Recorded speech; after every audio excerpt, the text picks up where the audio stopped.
Bonsoir à tous, bienvenue dans Ça vous regarde, une heure de débat politique. Et ce soir, on va essayer de prendre un peu de hauteur et se poser cette question, le renouveau en politique, est-ce que c'est possible? Ces derniers temps, on voit de plus en plus d'acteurs de la société civile, ils entendent reprendre la main sur la marche du pays, des nuits debout à gauche, à la manif pour tous à droite. Les initiatives se multiplient pour que l'action publique ne soit plus confisquée par les partis politiques. Alors, vraie tendance ou revendication éphémère, les partis politiques qui promettent aussi de se réinventer. Aucun leader politique digne de ce nom ne sort plus sans sa panoplie du renouveau politique. Comment dépoussiérer le système? Y a-t-il une rupture avec un ordre politique qui n'est plus reconnu comme légitime? Renouveau des thématiques politiques aussi. La présidentielle se jouera-t-elle sur la bataille culturelle et identitaire? C'est le Premier ministre qui le dit. On parle de tout cela avec vous via notre site lcp.fr. #CVR, ça c'est pour les tweetos. On en parle surtout avec nos invités. Un plateau plutôt jeune, ça tombe bien. Geoffroy Didier, bonsoir. Vous êtes candidat à la primaire de la droite, vice-président Les Républicains de la région Île-de-France et fondateur de la droite forte. Vous êtes dans le civil avocat. Je signale votre ouvrage « La Fronde nationale » aux éditions du Moment. Face à vous, Raquel Garrido.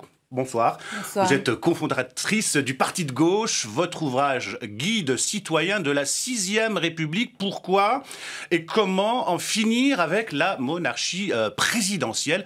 Aux éditions Fayard. Vous êtes aussi avocate de Jean-Luc Mélenchon. Entre autres. Gauthier Besse, bonsoir. Vous êtes professeur agrégé de lettres, cofondateur de Limite, une revue d'écologie intégrale, publiée. Et vous revendiquez de l'écologie antilibérale, les adeptes de la décroissance. Et en même temps, un conservateur assumé. Vous avez milité de manière très active contre le mariage gay. Et vous avez fondé le mouvement des Veilleurs à Lyon, un mouvement catholique décomplexé, comme vous dites. Le dernier numéro de la revue Limite, revue d'écologie intégrale, arrêtez tout, il y a plein d'alternatives avec les signatures de Marianne Durano, Pierre Manant. Bélir Nabli. Bonsoir, vous êtes enseignant, chercheur en droit public, directeur de recherche à l'IRIS, professeur à Sciences Po. Vous avez publié plusieurs essais sur l'exercice du pouvoir. Votre ouvrage, La République identitaire, ordre et désordre français aux éditions du CERF. Vous estimez que la société française est plus multiculturelle que jamais, mais elle demeure enserrée dans un ordre républicain qui se veut unitaire. Voilà, avant de débattre, revenons sur ces initiatives qui se multiplient pour que l'action publique ne soit plus confisquée par les partis politiques. Alors, de nuit debout, à gauche, à la manif pour tous, à droite. Autre exemple, des mouvements citoyens lancent les primaires des Français. Ce scrutin qui vise à désigner un candidat issu de la société civile à l'élection présidentielle de 2017 aura lieu à l'automne 2016. Germain Andrieux. Il y aura la primaire à droite, la primaire à gauche et moins connue, la primaire des Français. La primaire des Français, c'est un appel à toutes les révoltes, aux bonnets rouges, aux médecins libéraux, aux paysans. Quelque chose qui parie sur le génie des citoyens doit démarrer aujourd'hui. Une initiative qui émane de plusieurs responsables de mouvements citoyens. L'écrivain Alexandre Jardin, l'écologiste Corinne Lepage ou encore l'eurodéputé Jean-Marie Cavada. Tout candidat à cette primaire devra se soumettre à une charte d'éligibilité, ne jamais avoir été condamné, ne pas avoir assuré plus de 12 ans de mandat électoral et avoir au moins travaillé 5 ans en entreprise ou dans le monde associatif. Nous voulons, c'est sortir du professionnalisme de la politique qui fait que le mandat étant en fait une activité professionnelle, ça devient l'alpha et l'oméga de l'objectif du politique. Ça, c'est plus possible. Avant d'aller plus loin, le collectif espère obtenir 500 000 signatures sur leur site internet. D'autres initiatives sont déjà plus avancées, comme la plateforme laprimaire.org. Les internautes peuvent y désigner en ligne un candidat indépendant de tout parti politique à la prochaine présidentielle. David Guez est son cofondateur. Pour lui, chaque Français a son rôle à jouer pour 2017. Est-ce que ça vous dirait de nous aider à réparer la démocratie? C'est quoi, des capotes? Non, c'est pas... Ah, ça pourrait être une idée. Alors, en gros, on organise une primaire ouverte à tout le monde en 2016. Donc, droite, gauche, tout confondu. il y a une sélection qui fait qu'à la fin, il y a un candidat qui sort et qui n'a pas été désigné par les partis.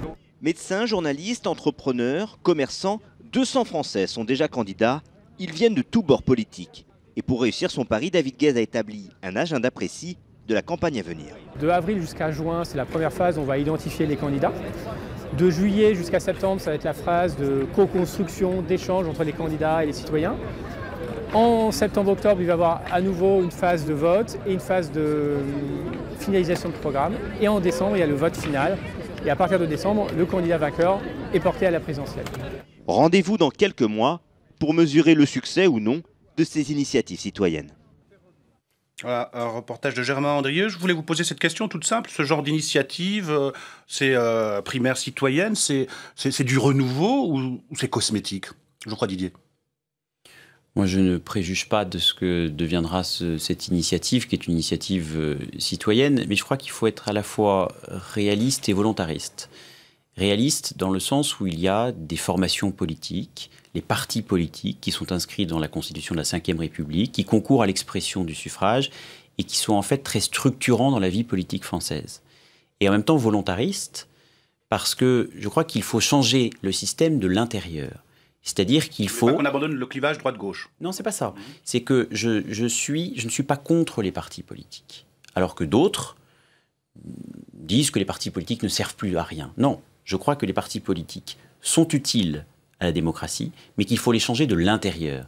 C'est la raison pour laquelle j'ai par exemple cofondé la Droite Forte, qui est un mouvement qui s'est présenté à l'intérieur de ma famille politique, que sont les Républicains, l'ex-UMP, et qui est devenu démocratiquement le premier courant de pensée de ma famille politique. C'est la raison pour laquelle je participe aussi à ce grand débat qui est organisé par ma famille politique, qui est la primaire de la droite, parce que je pense qu'il faut de nouveaux profils à l'intérieur même du système politique, et qu'il ne faut pas qu'il n'y ait que des professionnels de la vie politique.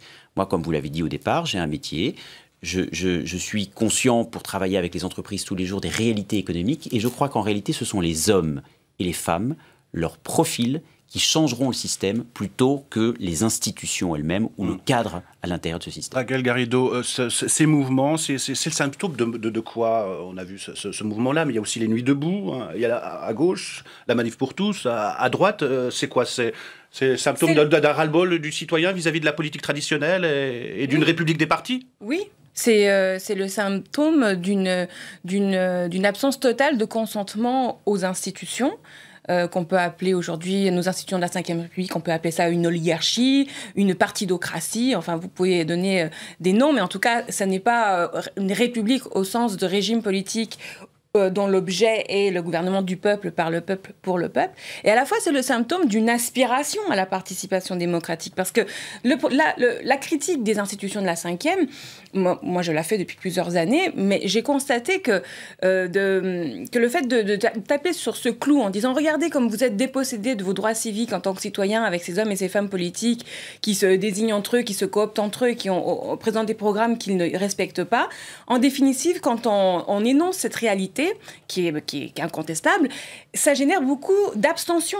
Notamment, alors là, pour le coup, à gauche, dans la classe ouvrière, chez les chômeurs, ça expulse en fait nos concitoyens de la démocratie. Donc j'ai remarqué que pour que toutes ces personnes qui sont dépossédées de leurs droits souverains reviennent dans la démocratie, il faut des actions positives. On ne peut pas se contenter d'abolir la Ve ou de dire qu'il faut l'abolir. Il faut commencer à donner les clés, les mesures, les méthodes pour édifier cette nouvelle République. Et selon moi, ça passe aujourd'hui par un combat central qui est la revendication d'une assemblée constituante pour que les Français eux-mêmes définissent leurs nouvelles règles et la 6e République. Ces mouvements de la société civile, c'est salutaire, vous en faites partie hein, dans la Manif pour tous. Oui, alors comment dire, la société civile, en fait, ça n'existe pas. Ce qui existe, c'est la société. Ce qui existe, ce sont des gens qui vivent dans des lieux et qui essayent de vivre le plus pacifiquement possible avec leurs semblables. Moi, ce qui me frappe, c'est la réduction sans cesse du nom et du mot politique à la vie électorale, à la vie partisane.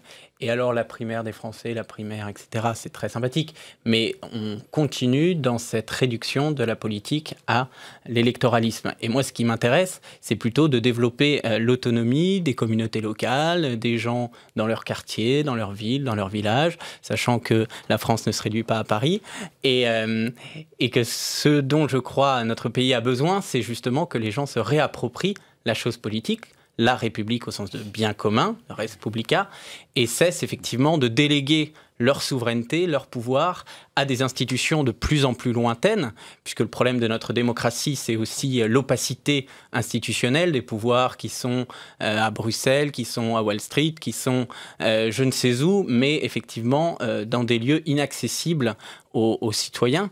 Et je crois que c'est d'abord ça l'enjeu, c'est de réfléchir à nouveau à la définition de la démocratie et de la République, et de redonner aux citoyens, quels qu'ils soient, un peu de puissance, de pouvoir sur leur quotidien. William Lablé ? Oui. Les pathologies là, qu'on souligne depuis le début, ce ne sont pas des pathologies qui portent sur la démocratie en tant que telle, sur le système représentatif, à savoir ceux qui sont censés nous représenter et les institutions qui sont censées aussi incarner ce système représentatif. Pourquoi ? Parce que d'un côté, vous avez des citoyens qui sont... Ce système, alors, il est comment, ce système représentatif ? Il est déconnecté des réalités ? À travers ces organisations de citoyens, il y a bien l'expression du fait que les citoyens sont attachés à la chose publique et à la chose politique. Ils veulent parler de politique. C'est-à-dire que lorsqu'il y a de l'abstention, ça ne signifie pas notamment qu'il y a une mise à distance des élections, ou une mise à distance entre les citoyens et les élections en tant que telles. C'est plus les institutions et leur capacité, premièrement, à pouvoir mettre en avant des vrais sujets qui intéressent les Français, et la capacité aussi des responsables politiques officiels d'incarner la société et la nation, puisqu'ils sont censés représenter la nation. Et à partir du moment où il y a une difficulté du système représentatif à être représentatif de la chose publique, c'est-à-dire de l'agenda politique qui anime la société, et du corps social, des Français en général, à partir du moment où vous avez cette difficulté du système représentatif à être représentatif, eh bien vous créez de la défiance. Oui, je prolonge en disant qu'il faut appeler un chat.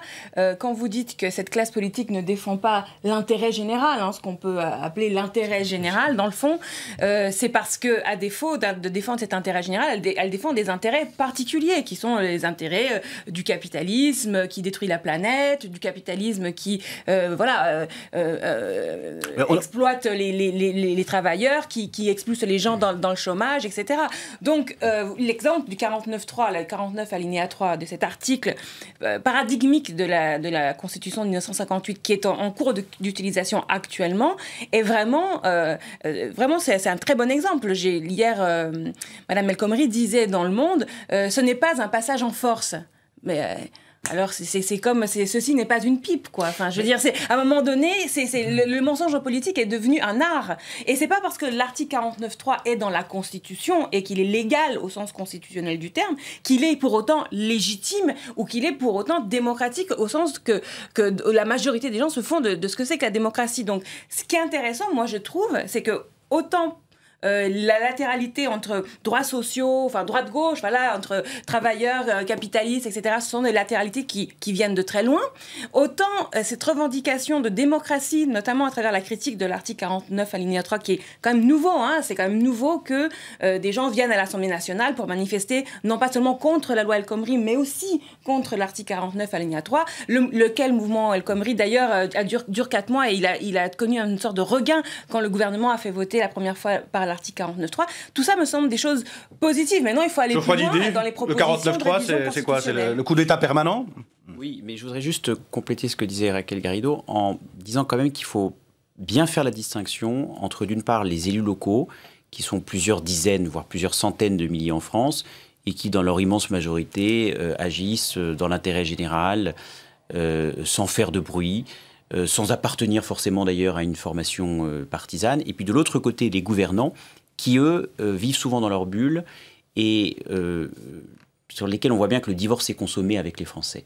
Je crois que dans la vie quotidienne, les Français sont bien en avance sur leurs représentants politiques. C'est la raison pour laquelle ils s'organisent, ils vivent en réseau, ils créent, ils innovent et ils n'attendent plus grand-chose des politiques. Et la seule chose qu'ils attendent, c'est que les politiques, au moins, leur facilitent la vie plutôt que de la complexifier. Et lorsqu'on voit l'excès normatif, lorsqu'on voit à quel point... prenons effectivement l'exemple de la loi travail, qui était au départ, selon moi, une bonne loi, mais qui s'est finalement engluée dans une nasse politico-administrative avec un vote bloqué où la méthode n'était pas la bonne. On peut même avoir aujourd'hui au sommet de l'État des bonnes idées, même si elles ne sont pas forcément issues de la famille politique à laquelle j'appartiens, mais sur la méthode, à chaque fois, on se plante. Donc c'est là où on voit qu'il faut non pas changer les institutions, parce que je crois qu'au fond, ça ne changera rien. Il faut surtout changer les hommes et les femmes et changer leur logiciel et que la politique appuie sur reset et se renouvelle elle-même par les profils et par les âges, sans doute aussi, même si je ne cède pas du tout au jeunisme, mais par de nouveaux profils qui viennent enrichir la vie politique. Gauthier Besse, je voulais savoir si on pouvait faire une alliance, un pont entre ces mouvements de la société civile, entre Nuit debout et la Manif pour tous. Je sais que vous êtes rendu dans la ZAD, la zone à défendre de Notre-Dame-des-Landes, hein, contre le projet de l'aéroport à Nantes. Ça s'est mal passé. Vous pouvez nous raconter ? Non, ça n'a pas grand intérêt, parce qu'il y a du sectarisme partout. Vous avez été mal accueilli par les zadistes. Par une petite partie des zadistes. Voilà, vous savez très bien que dans tout mouvement, il y a une frange extrémiste et violente qui a du mal avec effectivement l'idée qu'on puisse rencontrer, dialoguer. J'ai pas très envie de revenir là-dessus. Ce qui m'intéresse en revanche, c'est de réfléchir justement à ces clivages qu'on rappelle. Et moi, je suis pour les clivages, mais pour les clivages authentiques. Et c'est vrai que je crois qu'une des difficultés et un des blocages de notre système politique actuel, c'est qu'on a du mal à les définir justement, ces clivages. On est encore sur l'idée, vous voyez, vous avez votre réflexe, c'était Nuit debout gauche, Manif pour tous droite. Mais qu'est-ce que ça signifie ? Enfin, à moins de définir très précisément droite et gauche, moi je suis un peu perdu. En tout cas, ça ne fait pas sens pour moi. Et en fait, on ne les définit jamais. Ce sont des espèces d'automatismes qu'on a un peu pavloviens et qui, à mon avis, embrouillent beaucoup et génèrent beaucoup de frustration et beaucoup d'abstention. Personnellement, par exemple, je n'ai pas voté depuis... D'ailleurs, je n'ai jamais voté, puisque je ne me suis jamais retrouvé dans les dernières élections auxquelles j'aurais pu participer. Étant assez jeune, j'en ai pas eu tant que ça. Je n'ai pas voté à partir du référendum de 2005. J'étais trop jeune, je n'avais pas encore 18 ans. Mais à un moment... Et depuis, là, vous avez 25 ans 54% depuis, pourquoi vous... de Français qui refusent non. On a ensuite un système électoral qui refait voter par voie parlementaire le traité refusé. On a actuellement un Brexit. Quoi qu'on en pense, manifestement, le débat a eu lieu et les Anglais, les Britanniques ont donné un avis assez clair. Et qu'est-ce qu'on entend ? Toute la classe politique française dit il faut écouter les peuples, etc. Nicolas Sarkozy, par exemple, celui-là même qui avait piétiné le vote des Français en 2005, nous dit il faut écouter les peuples, etc. Et sachant qu'une bonne partie du système médiatique dit c'est scandaleux, etc. Ils n'ont rien compris aux enjeux. Je suis extrêmement, gêné par ces vieux réflexes. Je crois qu'il faut se libérer de tout ça. Il faut que beaucoup d'humilité à l'actuel système, aux actuels gens en place, et qu'ils redonnent leur place aux citoyens, mais que la politique revienne d'où elle part, c'est-à-dire des lieux, et non pas seulement, des pôles, des capitales. Moi, c'est ça qui me gêne, les médias. Vous voulez réagir ? Oui, qu'elle se réincarne. Pardon. Sur le plan territorial, oui, qu'il y ait un ancrage territorial, certainement. Mais on en revient toujours à la question de l'offre politique. La crise démocratique, aujourd'hui, c'est d'abord une crise de l'offre. Pour reprendre un langage plutôt d'économiste, on a l'impression que finalement les citoyens n'ont pas le choix au moment des élections. Ils ont l'impression, grosso modo, que le marché de l'offre politique est très réduit et que finalement ils n'ont pas le choix. Alors que la démocratie, c'est le choix de décider et de choisir.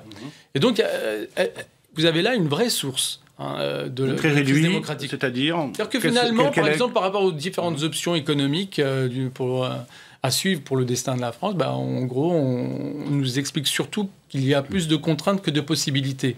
Donc, à un moment donné, ce type de discours intègre la conscience de nos concitoyens qui se disent que finalement, quel que soit le gouvernement, on a à peu près la même politique. Ça tue non seulement la démocratie, mais le politique en tant que tel. Parce que vous remettez en cause son pouvoir de changer les choses. Actuellement, si vous me permettez, actuellement, notre système institutionnel fabrique ce que vous dites. C'est-à-dire, comme on a des systèmes uninominaux à 2 tours, vous vous retrouvez, par exemple, aux élections législatives, mais à d'autres élections aussi, à devoir voter au second tour pour des personnes qui, souvent, sont totalement d'accord sur les questions économiques, et notamment la mère d'entre elles, qui est la question européenne, à partir du moment où ils sont d'accord sur la concurrence libre et non faussée, la libre circulation des capitaux, etc. Donc, là, effectivement, là, vous n'avez pas de choix. Là, c'est une mascarade. Le choix, le choix souverain, c'est de pouvoir, d'une part, délibérer.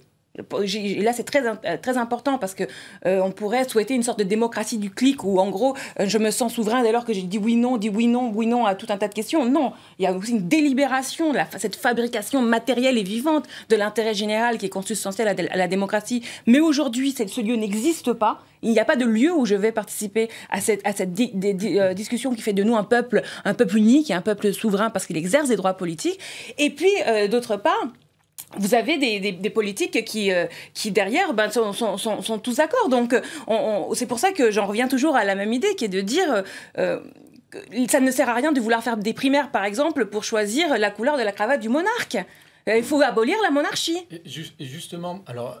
Je reste attaché à cette dimension de l'offre politique, quelles sont les idées à défendre ou défendues, mais il ne faut pas minorer non plus la dimension humaine. On parlait d'incarnation. L'incarnation, elle est d'abord faite par des femmes et des hommes politiques. Et là aussi, le bas blesse dans notre système démocratique représentatif. Mais qu'est-ce qui ne va pas ? Dans la mesure où, précisément, nos concitoyens ont l'impression qu'ils ne sont pas, ou que les responsables politiques, ou même nos représentants, les représentants de la nation ne représentent pas le corps social, c'est-à-dire la société française, qu'il y a vraiment là un décalage. Il suffit de rappeler certains chiffres que je ne rappellerai pas, s'agissant de la morphologie de l'Assemblée nationale ou du Sénat, on se dit que c'est pas possible. Il y a là 2 sociétés différentes et qui s'ignorent mutuellement. Alors le problème en plus, c'est que vous citiez notamment la primaire et la nécessité du renouvellement du personnel politique. Franchement, si on devait là renvoyer la photo des candidats à la primaire à droite, on pourrait faire la même chose au Parti socialiste, mais qu'on ne connaît pas encore tous les candidats. On pourrait aussi également aboutir à la conclusion. Mais c'est quoi la conclusion? Que finalement, il y a à peu près les mêmes profils. Une homogénéité sociale. Sociale et autres. Et en plus, je ne reviendrai pas sur le logiciel économique aussi, où précisément, on revient tant sur le plan humain, du profil sociologique, que sur le plan de l'offre politique. Tout cela est beaucoup trop homogène. On ne laisse pas assez le choix. Une absence de diversité qui se voit à l'œil nu aussi. Je veux réagir parce que comme ça me concerne, puisque je suis candidat à la primaire de la droite. Juste un élément. Au niveau de la parité, on n'est toujours pas exemplaire. Et là, la parité, pourtant, elle est exigée par notre Constitution. Et il y a un consensus dans notre société autour de la parité homme-femme, en politique notamment. Eh bien, franchement... Les efforts de fait. Au départ, on a le droit d'être candidat, par exemple, à la primaire de la droite. Moi, je fais partie de ces candidats. Alors, on nous dit qu'on est trop, qu'on est 12, 13... Et puis en réalité, on est en train d'expliquer aux Français que ça va être une primaire ouverte. Et vous allez voir qu'en septembre... Le problème, c'est pas d'être trop, tant mieux. Ça serait que chacun ait sa vraie singularité et son offre particulière. Mais je crois que chacun a sa singularité de par ce qu'il est lui-même, intrinsèquement. Oui, mais c'est pas un casting. Il ne faut pas que la primaire se transforme en casting. En même temps, vous ne pouvez pas dire d'un côté, il faut que la primaire se transforme en casting, et de l'autre côté, dire il faut renouveler l'offre politique. Laisser la démocratie vivre sa vie avec les idées, avec les parcours, avec les profils, avec les courants, les sensibilités, les âges... être un homme ou une femme, avoir 70 ans, 40 ans et tout. Moi, ce que je dis à l'occasion de la primaire de la droite, c'est que la droite républicaine a une occasion historique de réintéresser des électeurs qui ont pu voter pour nous et qui se sont mis à s'abstenir ou qui se sont mis à voter pour Marine Le Pen, de les réintéresser à ce qu'une droite républicaine peut offrir. Mais si en septembre, après la qualification des candidats à l'issue des règles de parrainage qui sont faites pour bloquer le renouvellement en politique, on découvre qu'en réalité, ce sont toujours les mêmes qui ont le droit d'être candidats. Ce sont toujours les mêmes. Et seuls eux ont le droit. Non, je ne dis pas ça. Moi, je reçois un bon accueil des parlementaires et des élus locaux qui comprennent que nous sommes aujourd'hui assis sur une cocotte minute. Et que si la primaire veut avoir sa chance d'être crédible, il faut justement offrir un panel de profil, de sensibilité, d'âge, qui est gouverné, qui n'est pas gouverné. C'est ça qui est bien. Et si, que ferez-vous si vous n'avez pas les parrainages ? Mais je m'active pour les avoir. Ne commencez pas à demander à un marathonien s'il n'arrive pas jusqu'au bout, à qui il va donner son dossard. Donc moi, je m'active et je crois fondamentalement à la nécessité d'exprimer une diversité de profils à l'occasion de cette primaire, parce que nous avons une chance de réintéresser les Français à travers la primaire de la droite ou à travers la primaire de la gauche. Donc, mais c'est loin d'être gagné, parce que les règles sont faites, je le dis, pour bloquer le renouvellement. Quel dommage. En tout cas, on a posé la question aux députés à l'Assemblée nationale, hein, le renouveau en politique, est-ce que c'est possible? Comment dépoussiérer le système? On écoute, on réagit juste après. Je pense qu'on a déjà pas mal évolué quand même. Quand on regarde la physionomie de l'hémicycle, on voit bien quand même qu'il y a une évolution. Quand on regarde aussi la sociologie, je suis moi-même fils d'ouvrier, hein, on voit bien qu'il y a quand même l'école républicaine qui joue. On a des origines plus diversifiées. La classe politique ne peut pas être composée que d'hommes de plus de 60, 65, 70 ans. Et en même temps, elle ne peut pas être composée que de moins de 40 ans ou de moins de 45 ans. Sans doute faut-il faire encore mieux pour faire émerger des talents dans les cités, dans les banlieues. Il y a peut-être la question du cumul des mandats dans le temps. C'est une question, en tout cas il faut se la poser. La question aussi de la féminisation, la question du cumul des mandats. Donc je ne crois pas au grand soir, autrement dit, mais plutôt à des touches complémentaires et successives.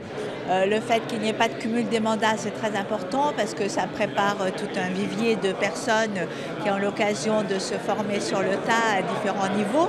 Il faut peut-être remettre en cause les partis politiques traditionnels, en particulier avec le fait qu'il y a une espèce de volonté de rester entre soi, de garder le leadership. Voilà une réaction, ils sont plutôt satisfaits, hein, les députés, il ne faut pas attendre le grand soir. Ce serait étonnant qu'un des corps essentiels de la Ve République se auto-saborde en disant qu'elle n'est pas légitime ou qu'elle doit être modifiée fondamentalement. Donc effectivement, ils sont d'accord verbalement sur des choses cosmétiques, un peu d'accord pour limiter un peu le cumul, mais il faut quand même du cumul, mais pas trop. Bon, et puis sur les vieux, les personnes âgées... Il y a eu des efforts de fait au niveau de la parité, au niveau...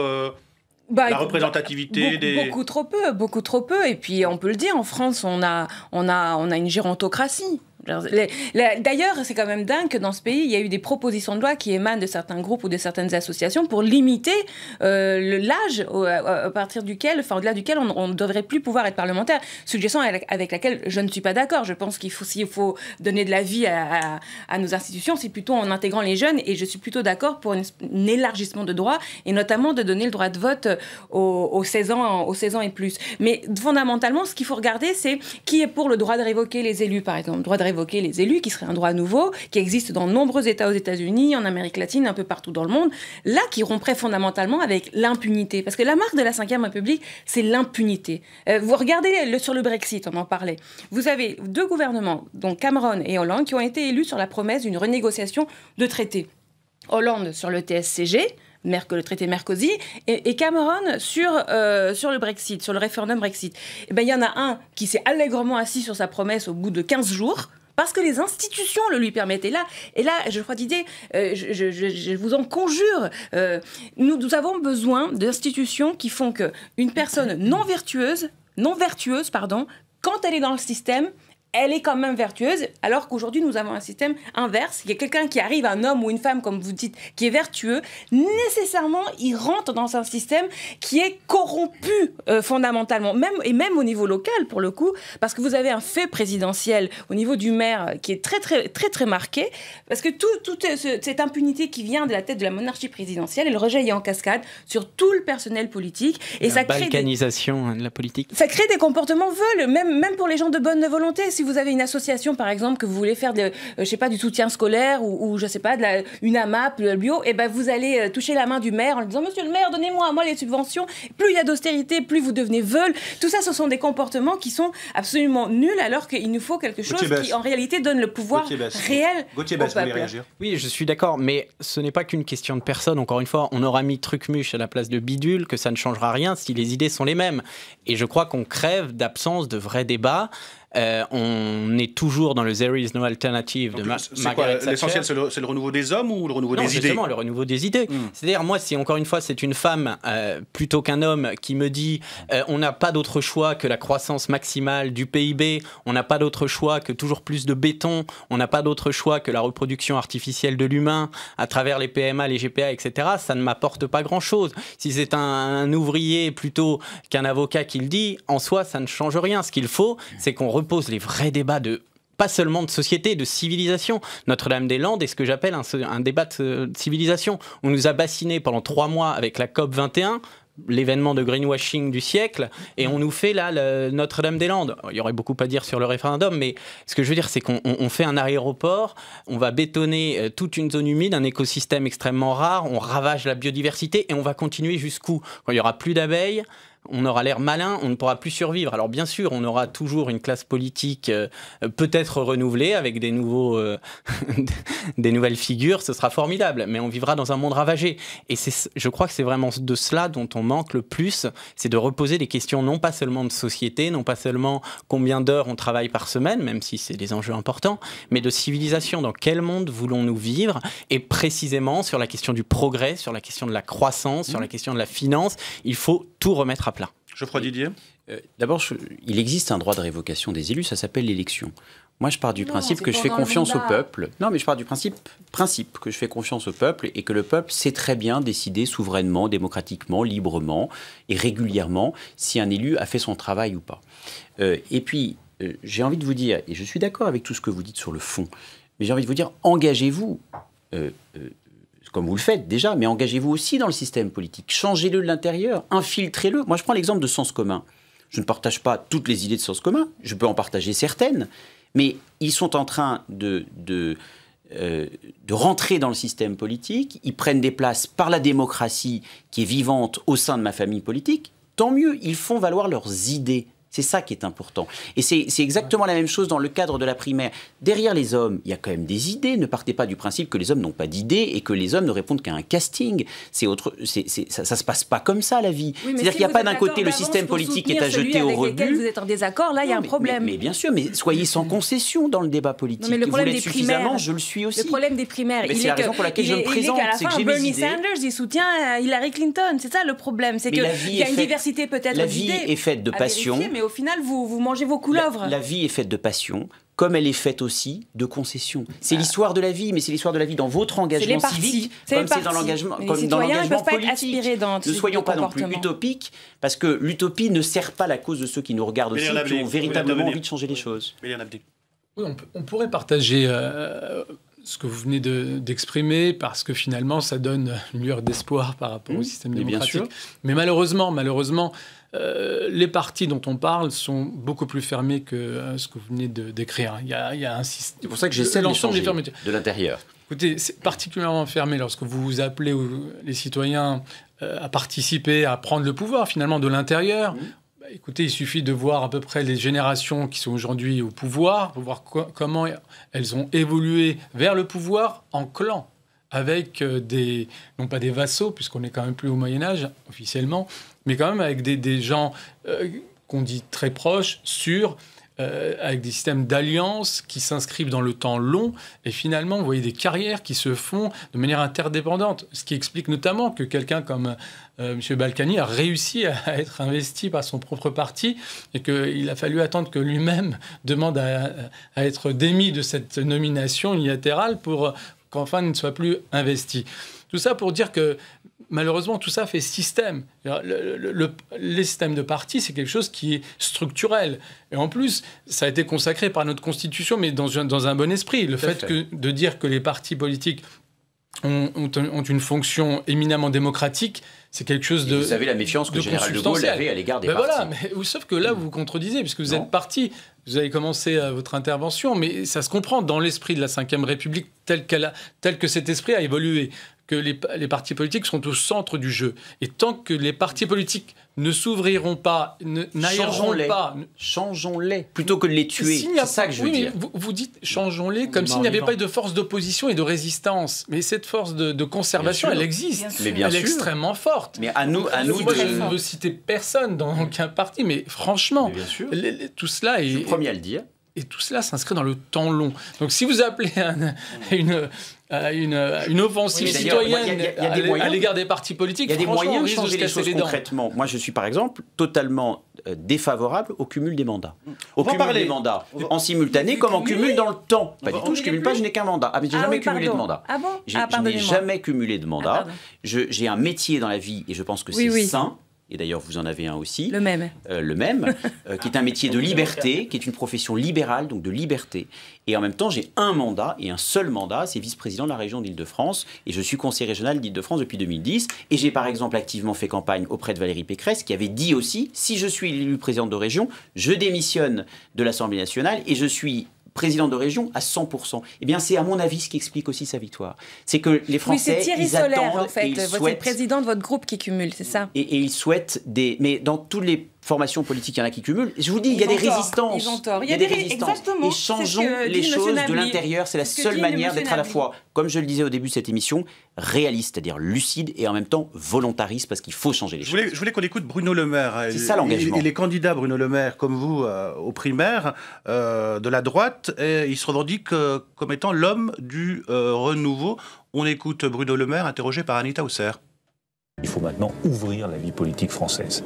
Arrêter de faire de la politique la chasse gardée d'une caste qui ne se renouvelle pas. Et ça passe par un certain nombre de décisions qui, aujourd'hui, ne suscitent pas forcément l'enthousiasme chez mes propres amis, mais c'est pas grave. Je les défendrai, là aussi, avec le même courage et la même détermination. Pas de cumul des mandats, limitation à 3 du nombre de mandats des députés et des sénateurs, et obligation de démission des fonctionnaires venus de la haute fonction publique qui se lancent en politique. Le truc classique. Voilà, Bruno Le Maire... Le renouveau, c'est Bruno, c'est son slogan. Vrai ou pas vrai ou... Écoutez, ce que ça montre, c'est que, comme vous le disiez en introduction très justement, je pense qu'en 2017, personne n'osera venir devant les électeurs en défendant le système tel qu'il est, le statu quo institutionnel. Tout le monde commencera tous les discours en disant il y a un déficit démocratique. Exactement. Et viendront des enjeux qui, à mon sens, sont très intéressants, entre des débats forts entre ceux qui défendent la culture césariste, qui vient profondément dans l'histoire de notre pays, donc le bonapartisme, le recours au plébiscite, etc. Ce peuple, comme Notre-Dame-des-Landes, le référendum Notre-Dame-des-Landes, c'est du bonapartisme. C'est comment on utilise le vote pour en fait donner plus de pouvoir à un exécutif qui capte, qui contourne l'intérêt général. Et de l'autre côté, vous aurez les authentiques défenseurs de la souveraineté populaire, c'est-à-dire le pouvoir du peuple, et donc eux sont vraiment pour le vrai référendum. Mais le problème, c'est que tout le monde utilise le terme référendum en l'occurrence. Donc il va falloir faire la part des choses. Il va falloir regarder ceux qui par ailleurs défendent l'Assemblée constituante ou pas, ceux qui défendent le droit de révoquer les élus, ceux qui défendent la règle verte, par exemple, le fait qu'il y ait dans nos nouvelles institutions. Le renouveau, ça passe par plus de référendums, plus consulter le peuple, comme pour le Brexit. Oui. D'abord, le renouveau, il ne se décrète pas. Il s'incarne et il se porte. Moi, je suis totalement favorable. Vous n'êtes pas d'accord avec Bruno Le Maire, là? Non, mais c'est juste que... on n'affiche pas le renouveau. On ne fait pas des t-shirts « Je suis le renouveau ». Ça ne fonctionne pas comme ça, la vie. C'est plus compliqué, fort heureusement. Mais moi, je propose des choses concrètement. Je propose, par exemple, un référendum par an sur une réforme fondamentale pour qu'il y ait un vrai débat, comme il y en a eu un avec le peuple britannique. Bien sûr qu'il y a eu des avis très divergents. Bien sûr que ça a dû être tendu. Mais au moins, il y a une majorité qui s'est affirmée. Tant mieux. Et je suis favorable aussi, en plus d'un référendum par an, à ce qu'à n'importe quel moment, 5% du corps électoral puisse lui-même déclencher l'existence d'un référendum. Pour qu'il y ait un véritable référendum d'initiative populaire, peut-être par initiative numérique. Que le peuple prenne le pouvoir, que ça vienne d'en bas et qu'il s'impose en haut. Mais surtout, c'est qu'une fois qu'il y a un référendum, qu'on le respecte, parce que tout est là. C'est comme on vote beaucoup de lois, mais on ne les respecte pas, on ne les met pas en œuvre concrètement sur le terrain. On vote des référendums et ensuite on s'assied dessus. Au moins, le général de Gaulle, puisque nous le citions tout à l'heure, lorsqu'il activait un référedum sur une question et qu'il disait « si je perds ce référendum, je pars », le lendemain, à midi, il était parti, il avait quitté le pouvoir. Renouveau... Alors qu'en 2005, effectivement, on s'est assis sur le référendum 2 ans après. C'est pour ça qu'il faut le droit de révoquer pendant le mandat. Parce que sinon, les gens ne reviendront pas à la politique puisqu'ils ont la défiance pour les raisons que vous signalez à juste titre. Mais les citoyens ne reviendront pas à la politique tant qu'on pensera que la politique, c'est truc-muche ou bidule. Il faut qu'on arrête... Il faut bien des hommes et des femmes. Il faut bien que ce soit incarné. Pour les porter, les incarner. Oui, mais enfin... Une idée, elle ne se balade pas comme ça dans la rue toute seule. Bien sûr, mais la politique, c'est les citoyens qui organisent et... Plus il y aura d'autogestion, mieux ce sera. Moi, moins ma vie est décidée par des gens qui siègent à l'Assemblée nationale ou au Sénat ou à Bruxelles ou je ne sais où, mieux je me porte. C'est pour ça, engagez-vous. D'abord... Mais non, parce que je ne veux pas devenir un apparatchik. Remplacez-les. Comme les autres. Mais c'est le principe de la démocratie représentative. Je prenais le pouvoir. Qu'un type qui fait une association de soutien scolaire dans un quartier, dans une petite ville de province, fait infiniment plus de politique que celui qui... passe de plateau télé en plateau télé et se présente à une primaire, ou même si ce n'est pas inutile en soi, bien sûr que non. Il faut qu'il y ait des gens qui votent la loi, bien sûr, et ça demande des compétences qui ne peuvent être... Moi, je ne crois pas du tout, effectivement, à la compétence universalisée. Il y a des gens qui sont experts en certains domaines et il faut bénéficier. Mais qu'on arrête de réduire, encore une fois, la politique à des personnalités et qu'on sorte de l'homme ou de la femme providentielle.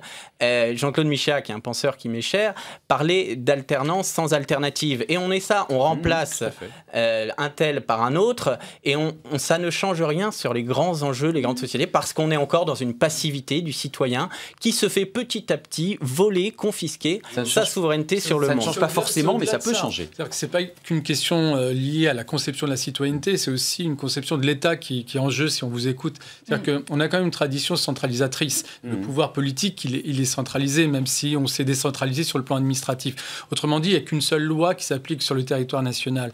La question, et ce que vous évoquez est intéressant, c'est de savoir est-ce qu'il est possible d'imaginer des normes qui pourraient régir des cadres de vie à l'échelle locale, au-delà même de la démocratie locale, des structures qu'on connaît déjà et qui sont elles aussi touchées par une forme d'insatisfaction et de défiance de la part de nos concitoyens. Et ça, ces traditions-là d'imaginer finalement une forme d'autogestion, c'est pas notre tradition. Et donc il y a une révolution là à imaginer, pourquoi pas, si on doit laisser pas. Question toute simple à vous quatre, avant de conclure, parce que c'est bientôt la fin de cette émission. Si vous étiez à la tête du pays, quelle serait la mesure phare que vous prendriez pour donner un coup de fouet à la démocratie, pour dépoussiérer le système?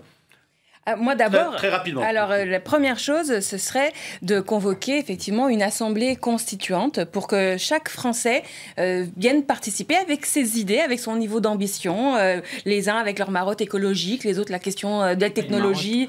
Non, pardonnez-moi, c'est un peu péjoratif comme ça, mais c'est un engagement premier, disons-le. Chacun identifie sa priorité, voilà. Ce qui donne sens à sa vie, à son engagement. Bon, il vient dans l'assemblée constituante, il vient défendre ça et ça fabrique ensuite un peuple. Et donc l'idée que le peuple récupère vraiment le pouvoir, ça entraîne derrière des conséquences en termes de participation, en termes de diversité, le fait d'associer aussi ces Français aujourd'hui, notamment des quartiers populaires, qui ne sont plus dans la démocratie. Et ça, aucun parti n'en parle. Hein. Les hommes et les femmes politiques sont élus dans des océans d'abstention, ça leur pose aucun problème. Ils ne votent pas, ils ne sont pas élus non plus. Voilà, donc l'idée, le pari, c'est qu'ils viennent dans l'Assemblée constituante, ils décident la norme, ils prennent le pouvoir réel et ils placent leur niveau d'ambition de façon très fondamentale. Je l'ai dit, je donnerai de la voix chaque année au peuple avec un véritable référendum d'initiative citoyenne, mais je crois qu'aussi au-delà des mesures concrètes... Non cumul des mandats, Nicolas Sarkozy veut y revenir. Hein. Oui, s'il était élu en 2017... Il revient sur la loi cumul des mandats et non cumul des mandats dans le temps. J'estime qu'à partir d'un certain temps, il faut que les politiques sachent laisser leur place. Mais oui, on a le droit de ne pas être toujours d'accord avec Nicolas Sarkozy. C'est une question. C'est la raison aussi de ma candidature, c'est que j'ai mes propres idées, que je veux les porter, et je pense honnêtement que le cumul des mandats est totalement obsolète. Totalement obsolète. Non, et juste je termine en disant qu'au-delà des mesures concrètes, c'est aussi une attitude, un comportement, et il faudrait juste que les politiques soient un peu plus humbles et écoutent davantage. Et rien que l'écoute est devenu un programme politique. Gauthier Best, très rapidement. C'est compliqué, mais peut-être remplacerait... Sans incarner, puisque vous voulez, en restant dans les idées, mais... Non, pas du tout. Justement, je ne veux pas que ma souveraineté politique soit confisquée par votre proposition. Tel ou tel acteur. Je remplacerai, par exemple, le produit intérieur brut par un indice de... Ah, c'est pointu, là. Non, mais c'est intérieur brut. Oui, pourquoi pas. En tout cas, il faudrait y réfléchir. Il en existe déjà d'autres mesures. Mais en tout cas, je sortirai de la croissance matérielle maximale et peut-être remettrai-je en cause, par je ne sais quel moyen, mais il faudrait le faire, la mondialisation néolibérale qui fait précisément que les citoyens sont privés de toute souveraineté. Bélir Nabli. Si on devait se borner juste aux institutions démocratiques, il faudrait peut-être combiner 3 mesures. L'interdiction stricte du cumul des mandats dans le temps, 2 mandats maximum, 3, allez. Une dose de proportionnel qui permettrait d'ouvrir un peu à certaines franges de la société pour être élu. Et enfin, pourquoi pas, une proportion d'élus tirés au sort pour contourner précisément les mécanismes de reproduction sociale. Donc ils ne sont pas élus dans ces cas-là, ils sont tirés au sort et ils seraient représentants de la nation. Ouais, moi je préfère quand même que le peuple choisisse librement. Mais c'est un débat très intéressant, la question du tirage au sort. C'est le hasard plus que la liberté. Moi je préfère la liberté au hasard. Ce sera le mot de la... tirage au sort a une histoire et qui est liée en partie avec la démocratie. Ce sera le mot de la fin. Merci à vous quatre. Merci à vous quatre d'avoir accepté notre invitation. Je rappelle vos livres, Geoffroy Didier, La Fronde nationale aux éditions du Moment. Raquel Garrido, votre ouvrage Guide citoyen de la 6e République. Pourquoi et comment finir avec la monarchie présidentielle aux éditions Fayard. Gauthier Besse, Nos limites pour une écologie intégrale aux éditions Le Centurion. Et le dernier numéro de la revue Limite, revue d'écologie intégrale. Arrêtez tout, il y a plein d'alternatives. Et Bélir Nabli, La République identitaire, ordre et désordre français aux éditions du Cerf. Nous, on se retrouve lundi, 19h30 pour Ça vous regarde. Bon week-end à tous.